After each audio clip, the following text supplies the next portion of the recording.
오늘 유혹과 조롱 속에도 라는 제목으로 같이 말씀 나누도록 하겠습니다. 여러분 혹시 예수쟁이라는 표현을 들어보신 적이 있으신가요? 제가 신앙생활을 열심히 하던 청년기였는지 잘 모르겠는데 대학교를 막 들어가서였나? 그 교회에 출석하지 않는 제 주변 친구들이 저를 부를 때 쓰던 말이었습니다. 예수쟁이. 저기 예수쟁이 온다. 그런데 이 예수쟁이 뭔가 뉘앙스가 그닥 좋게 들리진 않습니다. 왜 그런가 찾아보니까요. 무엇 쟁이와 비슷하게 무엇 장이라고 하는 표현이 있습니다. 그런데 이 무엇 장이라고 하는 표현은 그것과 관련된 기술을 가진 사람이라는 표현으로 쓰고 그 뜻이 대장장이, 가구장이 이런 말들로 사용됩니다. 그런데 반면에 무엇 쟁이라는 표현은 그것이 나타내는 속성을 많이 가진 사람이라는 의미가 있다고 합니다. 그런데 이 의미만 놓고 보면 예수쟁이, 예수님의 속성을 많이 가진 사람, 듣기 괜찮습니다. 그런데 이 다음 표현에 무슨 표현이 있냐면요. 그런 사람을 낮잡아 이를 때 쓰는 말이라고 한답니다. 그런데 이런 쟁이라는 표현, 게으름쟁이, 거짓말쟁이라는 이런 표현들과 같이 조롱의 의미로 많이 사용되는데 조금 전에 말씀드린 이 예수쟁이라는 표현이 요 근래에 사용되는 표현이 아니라 옛날부터 있었던 표현이라고 합니다. 조선 후기에 카톨릭 성도들을 부르는 말로 천좌쟁이, 서학쟁이라는 말로 먼저 쓰였고 일제강점기 시대 때는 개신교 성도들을 부르는 말로 야속꾼이라는 말이 있었다고 합니다. 그 말들이 변형되고 변화되어서 오늘날 예수쟁이라는 말로 변화되었다고 합니다. 이렇게 기독교 신앙을 가진 많은 사람들을 조롱하는 표현으로 예수쟁이라는 말이 사용되는데 오늘 본문에도 이렇듯 조롱을 당하고 있는 남유다의 모습이 나옵니다. 오늘 본문의 배경을 살펴보니까요. 남유다의 히스기야 왕 시기에 아수르에 의해서 2차 침공을 당하는 때입니다. 이미 1차 침공 때에 히스기야는 아수르에게 많은 조공을 바쳤고 아수르는 그것을 받고도 그것에 멈추지 않고 다시 한번 남유다를 침공합니다. 그리고는 오늘 읽은 본문에서와 같이 남유다를 조롱하고 유혹하는 말들을 하는데 이 당시 아수르의 왕의 이름이 산헤립입니다. 이 산헤립 왕의 신하 중에 방금 읽었던 랍사게라고 하는 사람, 이것은 이름이 아니고 직위를 나타내는 표현입니다. 랍사게라는 직위가 어떤 직위였냐면요. 술 맡은 관원장을 말합니다. 왕이 마시는 술을 담당하면서 왕을 독살의 위험에서 보호하고 경호하는 일을 하는 사람이었습니다. 그럼 이 랍삭의 술 맡은 관원이 얼마나 그 왕과 가까이 있는 사람이었을까요? 아마 왕이 가장 믿고 있는 충신 중에 충신이었을 겁니다. 왕의 생각을 가장 잘 알고 있고 왕의 말을 가장 잘 전달해 줄 수 있는 사람이었다고 해도 과언이 아닐 겁니다. 그런데 이 랍삭의 이 술 맡은 관원이 남유다 앞에서 얘기하는 겁니다. 이 랍사게가 하는 말을 보면 이렇습니다. 19절부터 시작해서 세번역 성경으로 보니 이런 표현들이 나와 있는데 제가 한번 읽어보겠습니다. 네가 무엇을 믿고 이렇게 자신만만하냐? 전쟁을 할 전술도 없고 군사력도 없으면서 말로만 전쟁을 할 수 있다고 생각하냐? 애굽을 의지해도 소용없다. 말을 2,000피를 줘도 그 말을 탈 수 있는 사람을 내놓을 수 있느냐? 하다가 25절에는 이렇게까지 말합니다. 25절 말씀을 세 번역으로 같이 읽어보겠습니다. 시작. 내가 이곳을 쳐서 멸망시키려고 오면서 어찌 너희가 섬기는 주님의 허락도 받지 않고 왔겠느냐? 너희의 주님께서 내게 말씀하시기를 그 땅을 치러 올라가서 그곳을 멸망시키라고 나에게 친히 이르셨다. 뭐라고까지 얘기합니까? 하나님이 치라고 하셨다. 하나님께 물어봤더니 남유다 너네 멸망시키라고 하시더라. 라고까지 말하고 있는 겁니다. 그런데 이 말을 듣고 남유다의 신하들은 랍사게가 이렇게 얘기하는 것에 대해서 랍사게에게 이렇게 요청합니다. 이 말을 아람어로 해주십시오. 아람 사람들이 알아들을 수 있는 아람어로 얘기하시고 유다 백성들이 듣는 곳, 유다 군인들이 듣는 곳에서는 유다 말로 하지 말아 주십시오. 라고 부탁합니다. 왜 이런 부탁을 했을까요? 남유다의 병사들이 또 남유다 사람들이 그 말을 듣고 혹여나 사기가 떨어지거나 또 혹여나 어떠한 유혹의 말에 넘어갈까 걱정했던 겁니다. 왜 그렇게 걱정을 했는가? 27절 말씀을 보면 성 위에 앉은 사람들도 너희와 함께 자기의 대변을 먹게 하고 자기의 소변을 마시게 한 것이 아니냐라고 쓰여 있습니다. 아수르에 의해 포위된 남유다의 상태가 어떠하냐면요. 먹을 것도 마실 것도 없어서 본인들의 그런 배설물들을 먹어야만 하는, 그래야만 살 수 있는 상황에 이르게 된 겁니다. 이런 상황 속에서 전쟁할 능력도 힘도 없는 너희가 우리 아수르를 어떻게 이길 수 있겠느냐라는 말을 계속해서 전하고 있는 것이죠. 그러면 이 말을 듣는 남유다 사람들, 남유다 군인들은 어땠을까요? 항복하고 싶고 그냥 다 포기해버리고 싶고 그러면 좀 편할까 싶었을 겁니다. 거기에 더불어 28절부터 35절까지 랍사게의 유혹과 조롱의 말들이 정점을 찍습니다. 어떻게 말하고 있는가 하면 이렇게 얘기합니다. 히스기야에게 속지 말라. 항복하고 나오면 너희가 먹고 마실 것과 정착해서 살 수 있는 비옥한 땅을 주겠다. 혹시 히스기야가 너희를 설득하더라도 그 말을 듣지 말라. 다른 나라들의 신들이 그들을 아수르의 공격으로부터 건지지 않았던 것처럼 여호와도 너희를 건지시지 않으실 것이다. 라는 말들을 퍼붓습니다. 여러분, 히스기야 시대의 남유다 어땠습니까? 히스기야가 어떤 왕이었나요? 하나님 보시기에 정직한 왕, 하나님을 의지했던 왕, 그 누구보다 하나님께서 함께 하셔서 늘 형통했던 사람이라고 성경에 나와 있습니다. 그런 왕이 다스리는 남유다의 나라 어땠을까요? 종교 혼합주의로 인해서 하나님만을 예배하던 그곳이, 그 신당들이 다른 신들을 섬기는 곳이 돼버린 그 신당들을 다 허물어버리고 여러 우상들을 다 깨뜨려 버렸던 나라였습니다.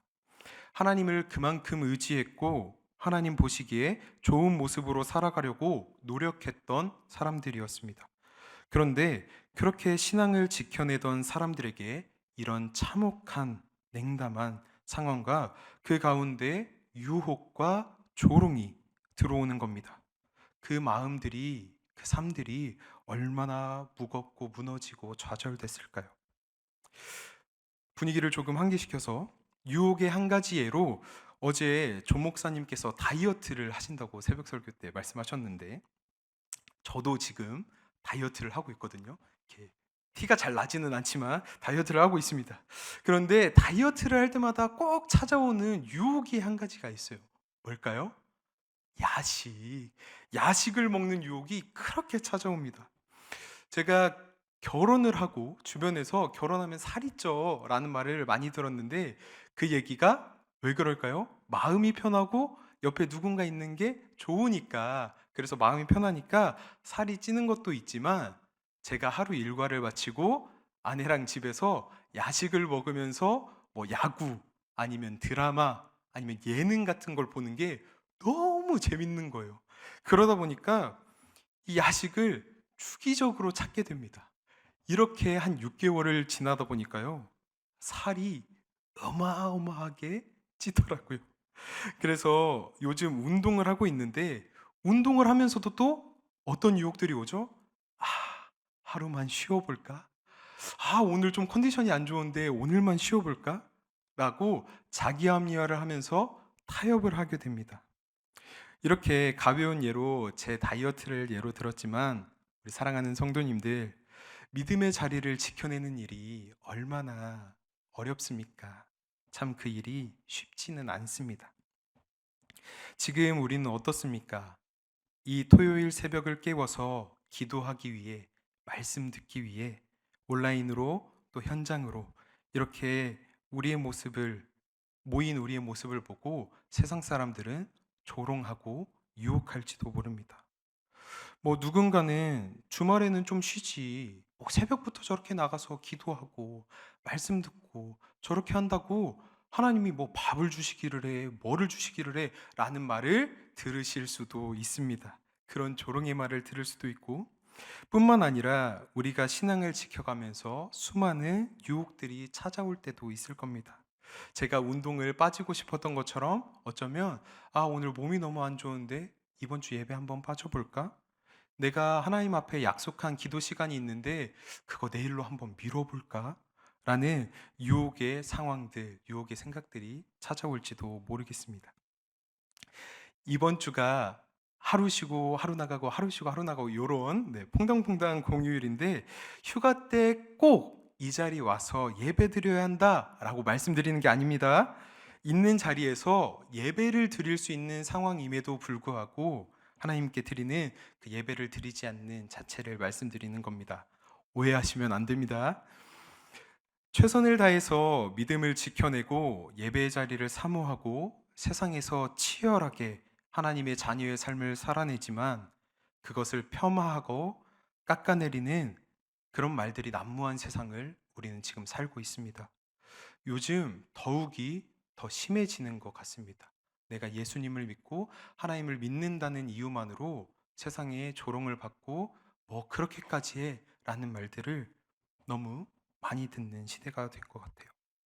그럼에도 이럴 때 우리가 어떻게 해야 하는가?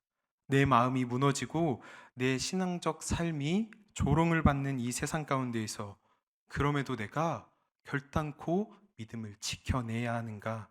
수없이 많은 고민과 갈등이 몰려올 때도 그럼에도 지켜내기를 다짐하는 우리가 되기를 소망합니다.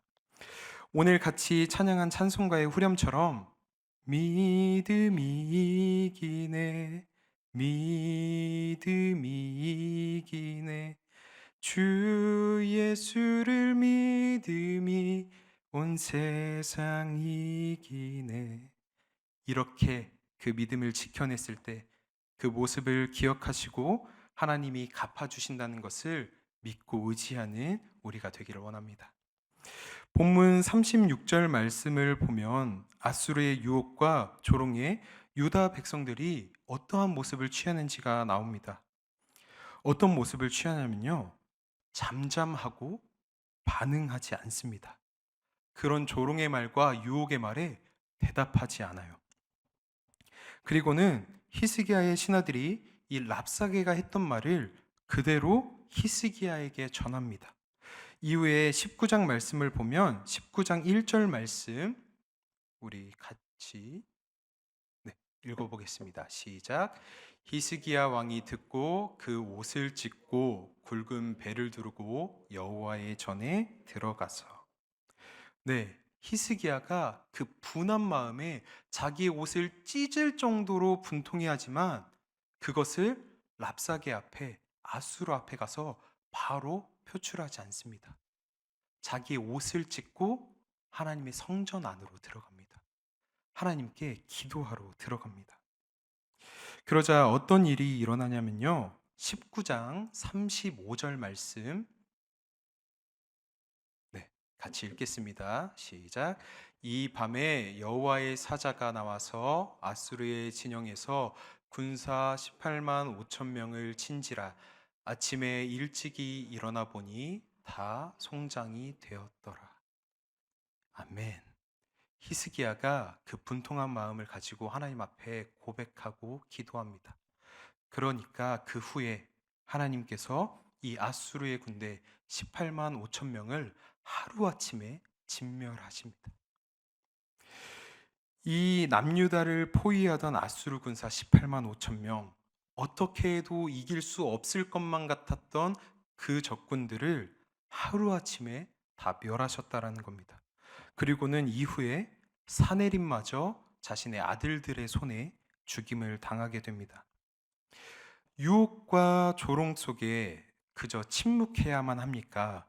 가만히 그냥 듣고 있으라는 겁니까? 아니면 그냥 막연히 견디라는 겁니까? 아니요.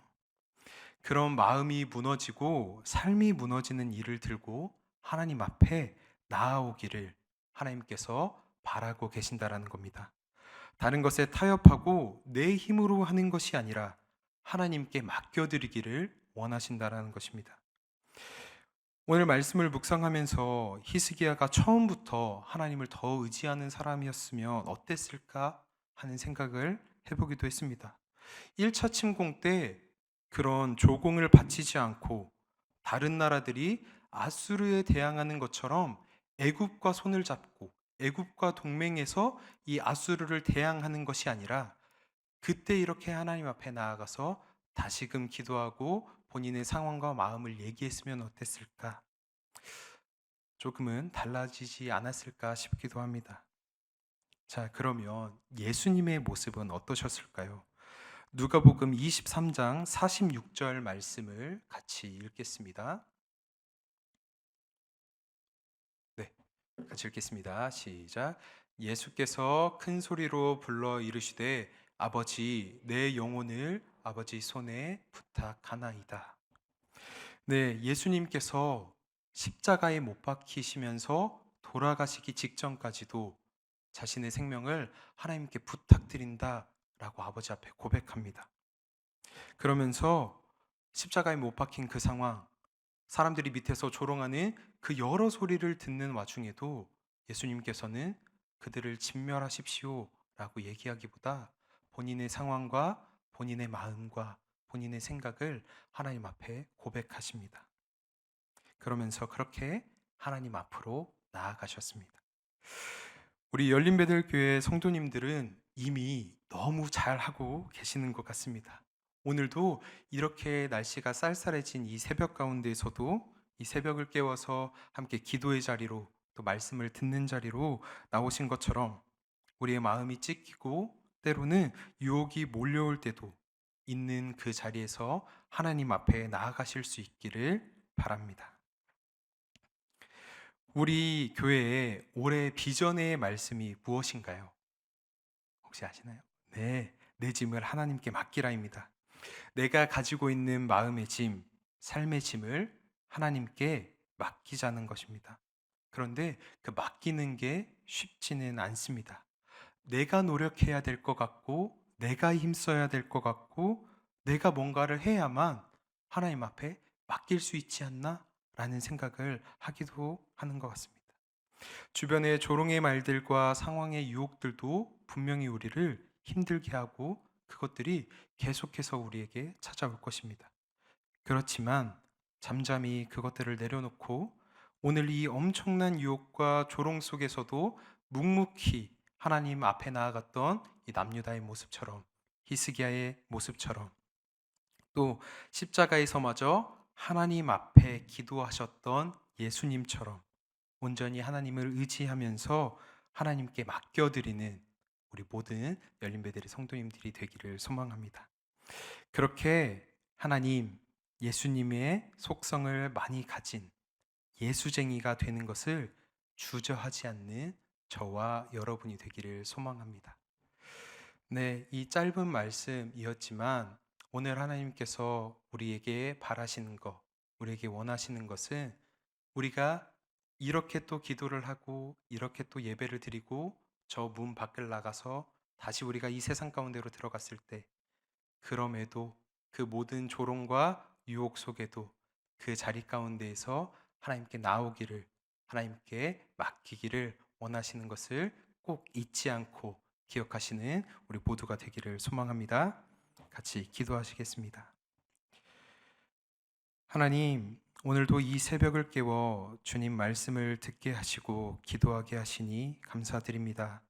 오늘 말씀을 통하여 본 것처럼 우리의 신앙의 여정에 어떠한 조롱과 유혹이 몰려올지라도 그 상황과 마음을 주님께서 이미 하시오니 주님께 가지고 나와 하나님께 맡겨드리는 믿음을 허락하여 주시옵소서. 우리의 기도를 늘 깨어 들으시는 주님께서 모든 것을 역전시키시고 이루어 나가심을 믿음으로 보게 하여 주시옵소서. 온전히 주님만을 의지합니다. 우리 구주 예수 그리스도의 이름으로 기도드립니다.